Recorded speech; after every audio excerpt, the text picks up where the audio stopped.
La France est à l'agonie économique, mais elle ignore l'origine profonde de sa maladie. Signe des temps, au moment même où notre pays connaît l'une des pires crises de son histoire, il perd son illustre et unique prix Nobel d'économie qui avait donné les clés pour le guérir.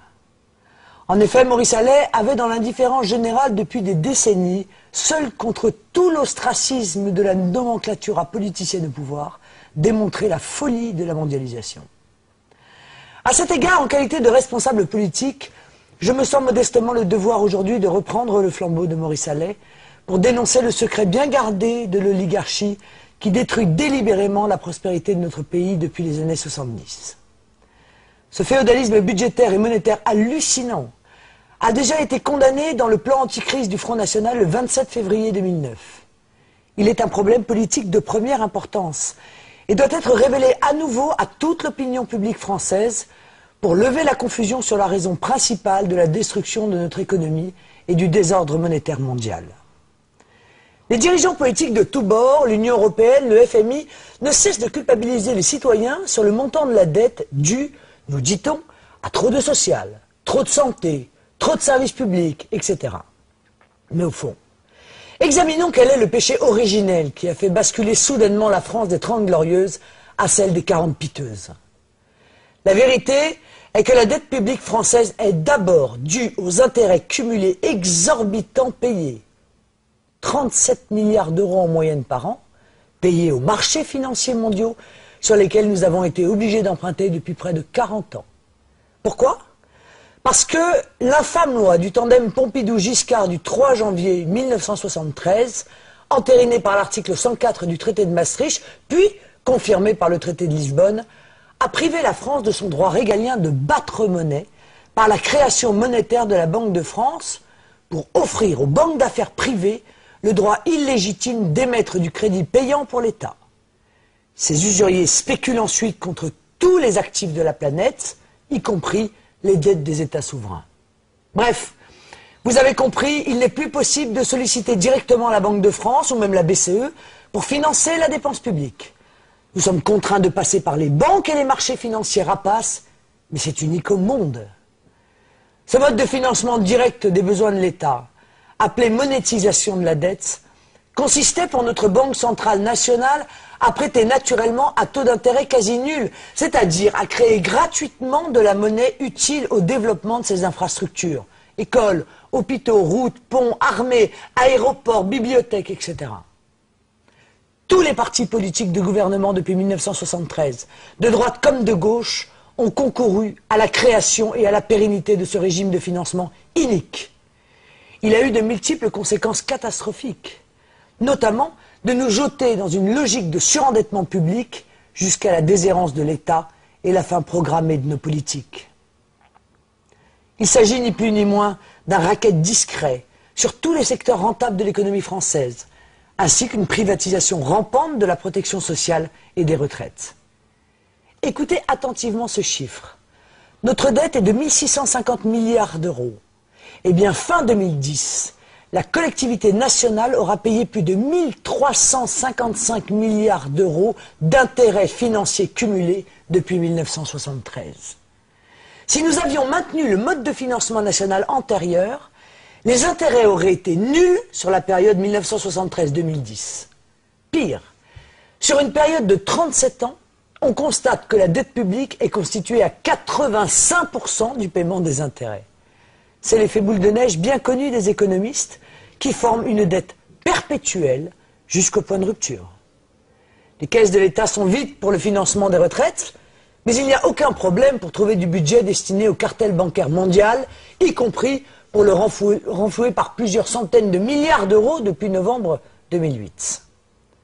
Cette question est le nœud gordien de tout le système de pillage des richesses des nations occidentales par la financiarisation de l'économie, le libre-échange et la mondialisation. Une sorte de piraterie des temps modernes. Maurice Allais affirmait qu'il n'existe pas de moyen plus efficace pour prendre le contrôle d'une nation que de diriger son système de crédit. Dès qu'une nation abandonne le contrôle de ses crédits, et donc de sa monnaie, peu importe en effet qui fait les lois. Voici deux autres citations historiques édifiantes pour illustrer mon propos. Quand l'argent d'un gouvernement dépend des banques, ce sont elles et non les chefs du gouvernement qui contrôlent la situation. Napoléon Bonaparte.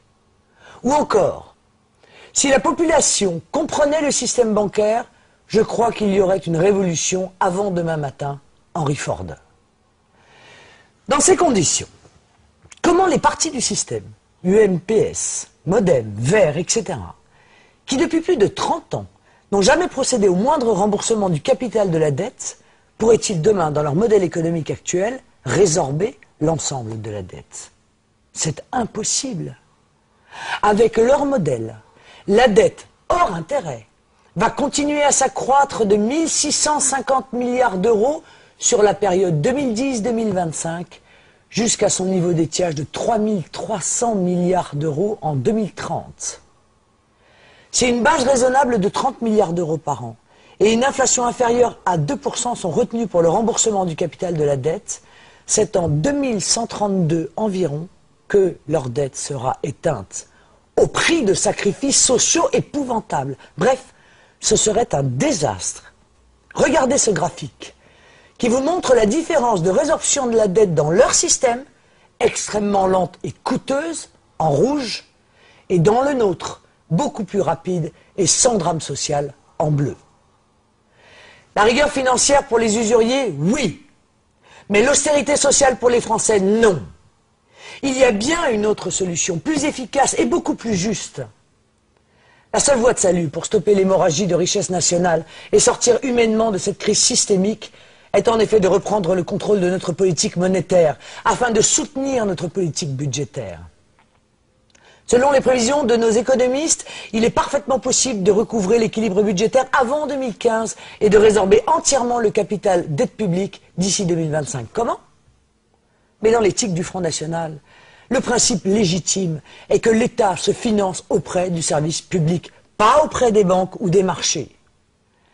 L'alternative que nous proposons est la mise en place d'une déprivatisation de l'argent public, ce qui signifie le retour du service public de l'argent, le rétablissement de la Banque de France dans ses prérogatives de création monétaire pour donner une capacité d'autofinancement à l'État, en toute autonomie, loin de la dépendance vis-à-vis des marchés et des banques. L'État verrait ainsi bondir son pouvoir d'achat annuel entre 1 et 3% du revenu national pour démarrer un mouvement de résorption en douceur de notre surendettement et ainsi assainir nos finances publiques. Le Front National aux affaires assumera l'héritage calamiteux des pouvoirs politiques précédents sans pour autant recourir à la solution de facilité par la répudiation pure et simple de la dette étrangère qui aurait des conséquences diplomatiques très néfastes pour la France. Pas besoin non plus de commettre les désastres sociaux qu'on nous promet, du côté de Nicolas Sarkozy ou de Dominique Strauss-Kahn, à commencer par la privatisation imminente de la sécurité sociale. Bien entendu, cette politique économique n'a de sens que si ce mode de financement démocratique de l'État s'oriente non pas vers du budget de fonctionnement, mais prioritairement vers des investissements productifs dans l'économie réelle au service de la population et du travail. Ce problème clé dépasse tous les clivages politiques gauche-droite et au-delà des esprits partisans. Un consensus national autour de notre modèle doit prévaloir. C'est un enjeu vital pour notre État que de sortir de son aliénation aux marchés financiers mondiaux. Aussi, j'appelle tous les Français à une véritable union patriotique contre cette arnaque totalitaire que je viens de dénoncer. Pour retrouver l'espoir, diffusez nos idées et rejoignez-nous dans notre combat pour la France, sa liberté et sa prospérité pour tous.